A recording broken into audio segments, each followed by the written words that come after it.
ఒక బైక్ కనిపిస్తే చాలు క్షణాల్లో మాయం. ఒక జిల్లాలో కాదు 3 జిల్లాల్లో వరుస బైకులను కొట్టేస్తూ పోలీసులకు సవాలుగా మారిన అంతర్రాష్ట్ర ముఠా చోరీ చేసిన వాహనాలను ఎక్కడ దాచారు, ఎలా తరలించారు, ఎవరి కోసం ఈ బైకులను కొట్టేస్తున్నారు? టెక్నాలజీ సాయంతో ఒక్కో క్లూస్ను పట్టుకున్న పోలీసులు చివరికి శేషాపురం శివాలయం దగ్గర వల పన్నారు. ఆ వలలో 6 చిక్కారు. మరి ఈ ముఠా వెనుక ఇంకెవరైనా ఉన్నారా? దొంగిలించిన 18 బైకుల కథేంటి? వాటి విలువ ఎంత? Let's watch.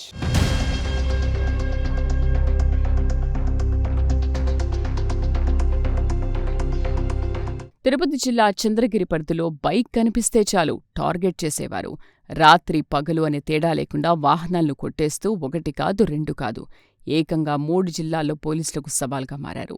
చోరీ చేసిన బైక్లను ఎక్కడికి తరలిస్తున్నారో, ఎవరికోసం దొంగతనాలు చేస్తున్నారో అంతు చిక్కలేదు. కానీ పోలీసులు ఒక్కో క్లూను పట్టుకుంటూ వెళ్లారు. చివరకు శేషాపురం శివాలయం దగ్గర వేసిన వలలో 6 దొంగలు చిక్కారు. వారి దగ్గర బయటపడిన వాహనాల సంఖ్య చూసి పోలీసులు సైతం షాక్ అయ్యారు. చంద్రగిరి పోలీసులకు అందిన వరుస ఫిర్యాదులతో దర్యాప్తు మొదలైంది.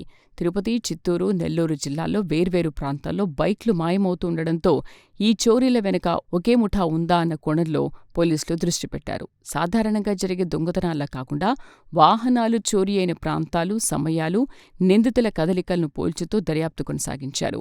టెక్నాలజీని ఉపయోగించి ఒక్కో ఆధారాన్ని జోడించుకుంటూ వెళ్లారు.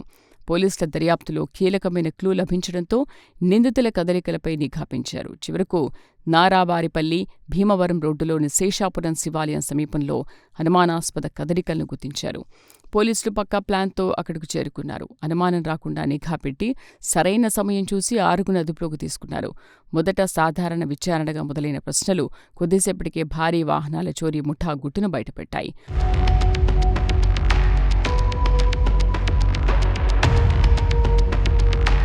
పోలీసుల చేతికి చిక్కిన 6 నిందితులు ఒంటరిగా పనిచేసేవారు కాదని, ముఠాగా కలిసి వాహనాలను టార్గెట్ చేసినట్లు దర్యాప్తులు గుర్తించారు.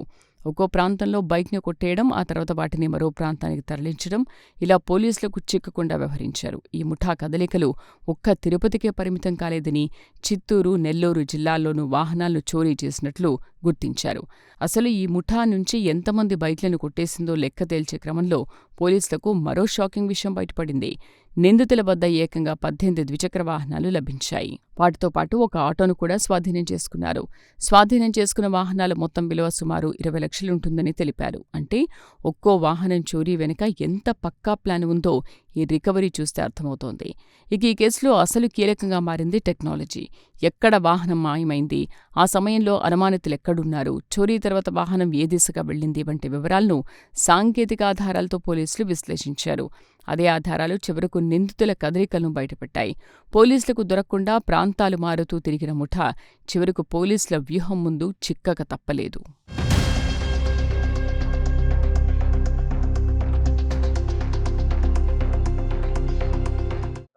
సంబంధించిన వ్యక్తులను చంద్రగిరి పోలీసులు అరెస్ట్ చేయడం జరిగింది.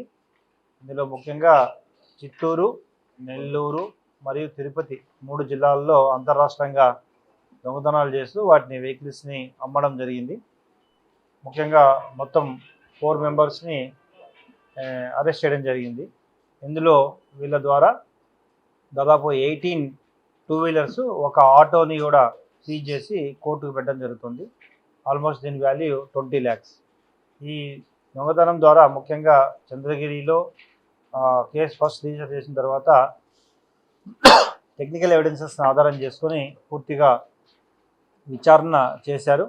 తద్వారా టోటల్గా 4 మెంబర్స్ రిసీవర్స్ని, 6 మెంబర్స్, 2 రిసీవర్స్, 4 మెంబర్స్ అఫెండర్స్, మొత్తం 6 మందిని అదుపులో తీసుకోవడం, 18 మోటార్ సైకిల్స్ని పూర్తిగా రికవరీ చేయడం, అదేవిధంగా ఒక ఆటోను కూడా, ఇందులో నెల్లూరు నుండి సంబంధించిన ఆటోను కూడా రికవరీ చేయడం జరిగింది.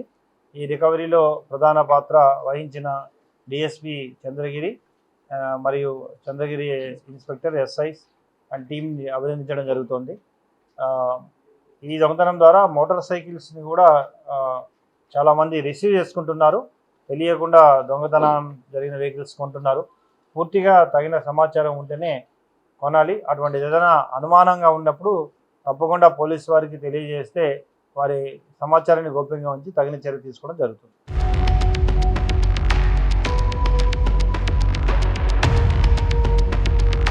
ఒక బైక్ చోరీతో మొదలైన దర్యాప్తు 3 జిల్లాల్లో విస్తరించిన అంతర్రాష్ట్ర వాహనాల దొంగల ముఠాను బయటపెట్టింది. టెక్నాలజీ ఆధారంగా ఒక్కో క్లూను ఛేదించిన చంద్రగిరి పోలీసులు చివరికి 6 నిందితుల్ని అరెస్ట్ చేసి వారి వద్ద నుంచి 18 ద్విచక్ర వాహనాలు, ఒక ఆటోని స్వాధీనం చేసుకున్నారు. సుమారు 20 లక్షల రూపాయల విలువైన వాహనాలు రికవరీ కావడంతో ఈ ముఠా చేసిన చోరీలపై దర్యాప్తు మరింత వేగం పుంజుకుంది. పోలీసులు చిక్కకుండా ఎన్ని ప్రాంతాలు మారినా, ఎన్ని వాహనాలు దాచినా నేరం చేసిన ప్రతి అడుగు ఏదో ఒక ఆధారాన్ని వదిలిపెడుతుందన్న విషయాన్ని ఈ కేసు మరోసారి నిరూపించింది.